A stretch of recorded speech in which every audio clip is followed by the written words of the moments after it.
दोस्तों नमस्कार, मैं हूं आलोक पाठक और आप देख रहे हैं खबर दस्तक।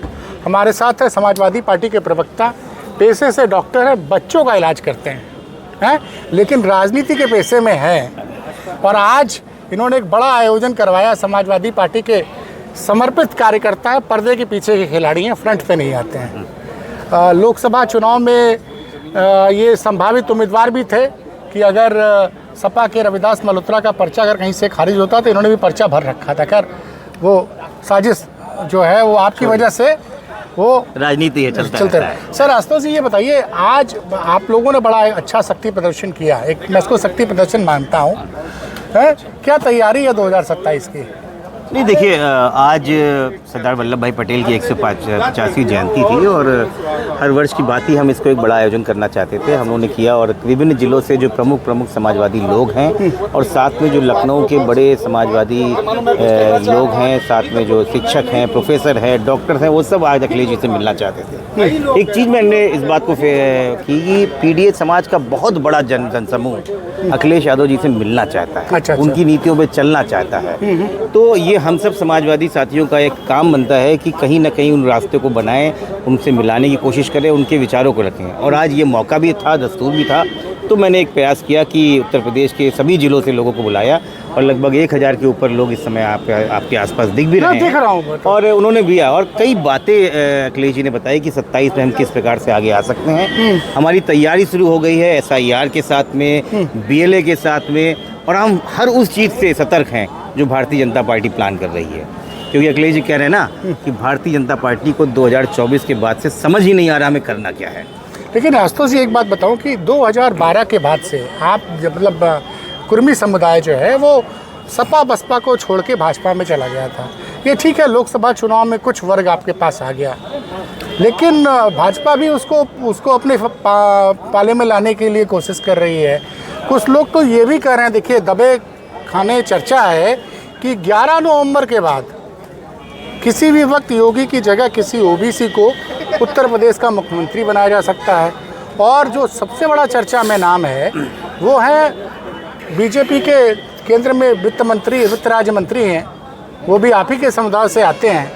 तो अगर ऐसा कोई कार्ड बीजेपी ने चल दिया तो फिर ये आपका जो पीडीए वाला मामला है ये कितना ज़मीन पे टिक पाएगा? देखिए, बहुत अच्छी बात करी और मैं चाहता था कि जैसे आप जैसे पत्रकार इस बारे में पूछें। भारतीय जनता पार्टी कह रही है कि कुर्मी समाज का पूरा वोट 17 से घट के आज 24 तक उनके पास 20 से 25% रह गया। 75% अखिलेश यादव ने ले लिया। क्यों ले लिया है? देखिए, ये समुदाय खिथियर समुदाय है, ये समुदाय बहुत शांत रहता है लेकिन एकजुटता दिखाता है। जब इसको दिखा कि 92 के बाद से जो मंडल आयोग की सिफारिशों के बाद से जिस प्रकार से यहाँ के बच्चे पढ़ लिख के आगे बढ़े, जब उनको लगा कि एक यही आरक्षण था जिसने हमको मेन स्ट्रीम में लाने की कोशिश करी, लेकिन उनको ऐसा एक सब्जबाग दिखाया गया कि भारतीय जनता पार्टी ने बताया कि यादवों ने कुर्मियों का सारा हक खा लिया। ये एक झूठ फैलाया गया, तो भाई वो भटक गए। सीधा समुदाय था। 17 की सरकार आने के बाद जब उन्होंने देखा कि ये क्या हो रहा है, यहाँ तो कुछ और ही हो रहा है, यहाँ वोट किसी और का और गद्दी किसी और की दी जा रही है। नहीं, मैं तो कह रहा हूँ 11 नवंबर के बाद अगर मैं बड़े कुर्मी नेता मेरी बात सुनिए। हाँ। आपकी पार्टी की सरकार 4 बार बनी है प्रदेश में, है मुख्यमंत्री तो हमेशा मुलायम सिंह जी रहे हैं, 3 बार मुलायम सिंह जी, 1 बार अखिलेश जी। अब अगर किसी कुर्मी को भाजपा ने मुख्यमंत्री बना दिया तो कहीं कुर्मी सम्मान के नाम पर कुर्मी समाज वापस तो नहीं लौट पाएगा इंडिया की तरफ? देखिए, अब मैं यही बताने जा रहा हूँ।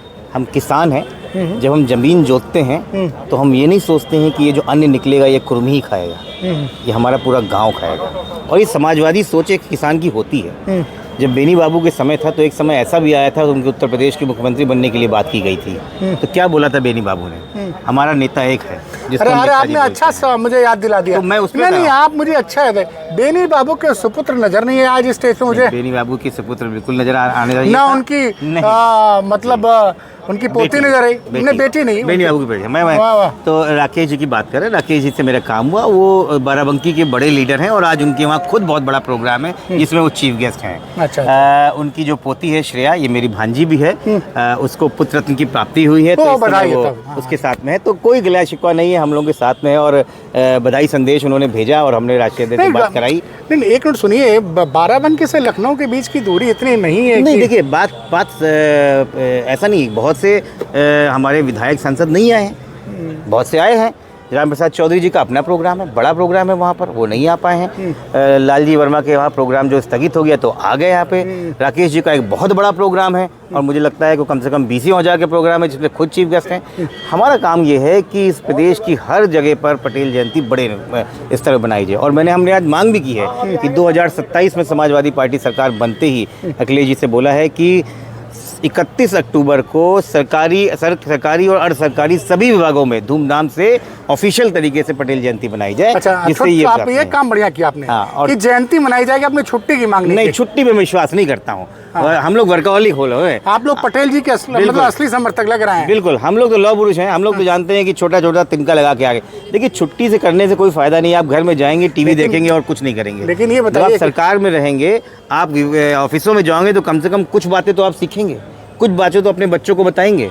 लेकिन एक सवाल उठता है कि भाई नरेंद्र मोदी जी ने पटेल जी के लिए इतनी बड़ी, लौह पुरुष के लिए इतनी बड़ी मूर्ति बनवाई बिहार में, माफ़ कीजिएगा गुजरात में, और ये लोकसभा चुनाव के पहले ही उन्होंने 1 साल तक पूरा हर गांव से मंगवाया था लोहा ईटा। तो वो बीजेपी आपको लगता नहीं है? मेरी बात सुनिए, क्योंकि बीजेपी मगर यूपी हार गई बीजेपी। देखिए, फिलहाल तो पहली तो उनकी सांस अटकी हुई है बिहार में। बिहार में अगर सरकार गई तो दिल्ली की सरकार बचना मुश्किल है। तब हो सकता है कि जो मैं बोल रहा हूँ दर्शकों को अजीब लगे, लेकिन तब हो सकता है कि अभी जिस शख्स से मिल के आ रहे हैं हो सकता है अगला प्रधानमंत्री बन जाए। लेकिन ये संभावना का खेल है।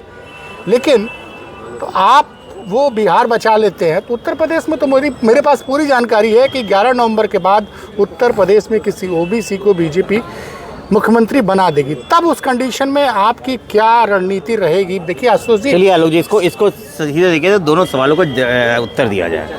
पहले आपने बोला लौह पुरुष की जो मूर्ति बनाई, हम सब जानते हैं कि अपने महापुरुषों की मूर्तियाँ बनाना अच्छी काम है, लेकिन भारतीय जनता पार्टी ने क्या किया? हर छोटे छोटे गाँव से लोहा इकट्ठा किया। क्या आप या कोई बता सकता है क्या वो लोहा उसमें इस्तेमाल हुआ? लोहा तो चाइना से ले आए। ऐसी क्या दोस्ती रही चाइना से बना के? तो आप आरोप लगा। अरे आप, मैं आरोप नहीं लगा रहा हूँ। आज आप देखिए, एआई का ज़माना है ना, कहीं छुपा नहीं है। देखिए कि स्टैचू ऑफ यूनिटी में लोहा कहाँ से आया है? 85% लोहा चाइना से आया है। खैर ये दूसरी बात हो गई। अब मैं पॉलिटिकल बात पे आऊँ और आप सीधे तरीके से बोलिए ना कि पंकज चौधरी को ये बना सकते हैं चीफ मिनिस्टर। तो पंकज चौधरी को मुख्यमंत्री बनेंगे? मैं बना सकता हूँ, मैं कहता हूँ बना देते हैं। हाँ। 2 दिन पहले गोंडा बलरामपुर में एक कुर्मी समाज के प्रधान को जाति सूचक सबसे मारा गया, सर फीका गया। नहीं, दुर्भाग्यपूर्ण नहीं है। क्या भारतीय जनता पार्टी के में कुर्मी समाज के किसी व्यक्ति ने मुंह खोला? नहीं खोला ना। 3 दिन पहले अपने लखनऊ के बगल में काकोरी में एक पासी समाज के व्यक्ति को पेशाब पिलाई गई। किसी पासी समाज के लोगों ने, जो भारतीय जनता पार्टी में जो राज्यसभा सांसद जैसे लोग बैठे हुए, किसी की हिम्मत हुई बोलने की? देखिए, वो बंधकों की पार्टी है। अगर आपको बंधक बनना है तो भारतीय जनता पार्टी के पीछे चले आइए। आपको अपनी स्पाइन तोड़ के बैठनी है, आप कह रहे हैं कि पंकज ले जाइए। पंकज चौधरी डमी मुख्यमंत्री होंगे अगर बनते हैं तो। अरे भाई, हम कह रहे हैं इसके पहले प्रदेश अध्यक्ष कौन से डमी मुख्यमंत्री नहीं थे? उन्हीं के समय में पट्टी विधानसभा में हम लोग ने कुर्मी समुदाय पे आग लगा के मार दिया गया। बोलने गए थे क्या? और हमने विधानसभा हमको हरा के दिखा दिया कि आपके मुख्यमंत्री रहते हुए भी और कुर्मी समुदाय का आदमी वहाँ पे विधायक है इस समय, और समाजवादी पार्टी का है। देखिए, ये बिना रीढ़ के लोग हैं, इनके पास कुछ नहीं है। आपको विधायक बनना है, आपको सांसद बनना है, आपको बीडीओ बनना है, आपको प्रधान बनना है, आप भाजपा ज्वाइन कर लीजिए। लेकिन आपको समाज के लिए काम करना है, आपको परिवर्तन करना है, व्यवस्था परिवर्तन करना है, तो आप समाजवादी पार्टी में आइए। आप अखिलेश जी के साथ में आइए, आप देखेंगे क्या बदलाव होता है। तो चलिए, हम इंतजार करते हैं 11 नवंबर को क्या होता है, उसके बाद। बहुत धन्यवाद।